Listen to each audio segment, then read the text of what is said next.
This is question 4, B and C of 6.2 in the data management textbook, whose name I do not recall right now. But basically, this section is on odds. So we're going to discuss how to do B and C. The questions in this section, they all hinge on, or I guess most of them hinge on the fact that we need to remember this definition here. So I'll let you read this, like pause the video and read it. But essentially, we need to consider the number of times or outcomes where an event occurs and the number of times or outcomes where an event doesn't occur. So we will do 4b first of all. And 4b asks us to calculate the odds in favor of tossing 3 tails with 3 coins. Okay, so we need to think about the number of outcomes where this event occurs. And for 4b, there's really only one outcome where this event does occur. And that outcome is if you have 3 tails in a row. And compared to this, we also have to think about the number of outcomes where this event doesn't occur. So the easiest way to do this is actually finding the total number of events.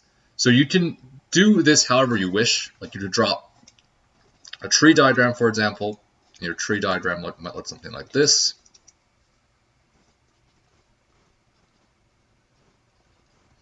So you could draw a tree diagram like, no, this is good. So your tree diagram could look something like this. That could be your tree diagram right there. Let me just clean this up a little bit. That's going to go down there. And then this is going to go over here. So yeah, your tree diagram could look like this, and that would be fine. So this is one way of finding all of the outcomes. You just trace all of these paths. So for example, that's our TTT, and then we have T, we have P, P, H, and then we have 8 total outcomes in total. We have 8 total outcomes, and of these total outcomes, 7 of them are where you don't have this outcome, this TTT outcome. Because, for example, the second outcome is TTH, the third outcome is THP. Again, if you were to trace this, you would go T, H, and then T, and so on. So this is one way of doing it. You could apply another counting. You could apply a counting technique. For example, if I have 3 possibilities, first one, we have 2 choices, and our 2 choices are heads or tails. The second one, same thing, we still have 2 choices, heads or tails. And the third one, same thing, we have 2 choices, heads or tails. We multiply all of these, 2 times 2 times 2, and total is going to be 8. And again, this is the total number of outcomes. Out of these 3, we have only 1 that is our TTT, and we have 7 that are not TTT. Anyway you slice it, 1 to 7, that's going to be your odds in favor of tossing 3 tails with 3 coins. Okay, so that is 4B. The approach for 4C is going to be very similar because we're still tossing 3 coins, and we just want the odds in favor of not tossing exactly 2 coins or 2 heads with 3 coins. So in this case, you could, everything that I just said applies. We're still going to have 8 outcomes in total, and we still need to find the number of outcomes where, we need to find the number of outcomes where an event occurs to the number of outcomes where an event doesn't occur. Because the event in question is not tossing a coin, tossing exactly 2 heads. Because it is not tossing exactly 2 heads. Why is this shortcut not working? Cool, guys. Not tossing exactly 2 heads. We just need to count how many outcomes are there where you don't toss exactly 2 heads. And for this, we can do something similar to what we did in B, where we just list the outcomes and just pick out the ones where you don't have two heads. Or we can apply a counting technique.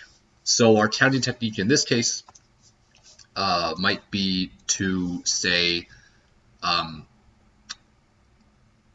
out of these three possibilities, one of them has to be, of these three possibilities,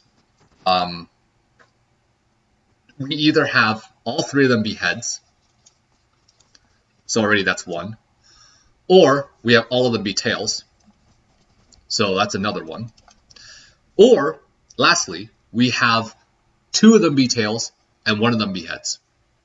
And in that case, you have three possibilities, because if you have two of them as tails and one of them as heads, for example, something like this.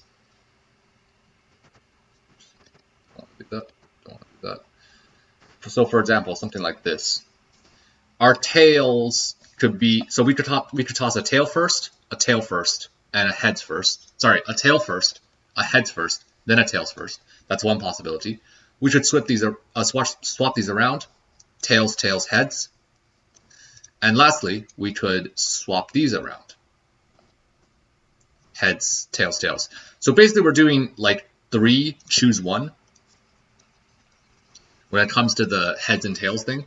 Because out of these 3 positions, I'm choosing one of them to be heads, and then the other 3 are going to be tails by default. So 3, choose 1 is going to be 3. So we have 1 plus 1 plus 3. And we get 5. So again, 5 is going to be the number of outcomes where you don't toss exactly 3 heads. So we tails, tails, tails, heads, heads, heads, and then for 3, it's some combination of like 1 head and 2 tails. That's going to have 5 in total. So we're going to have 5 in total. And this is the number of outcomes where you don't toss exactly 2 heads. And then 3 is going to be the number of outcomes where you toss exactly 2 heads. So these are the answers for 4B and for 4C.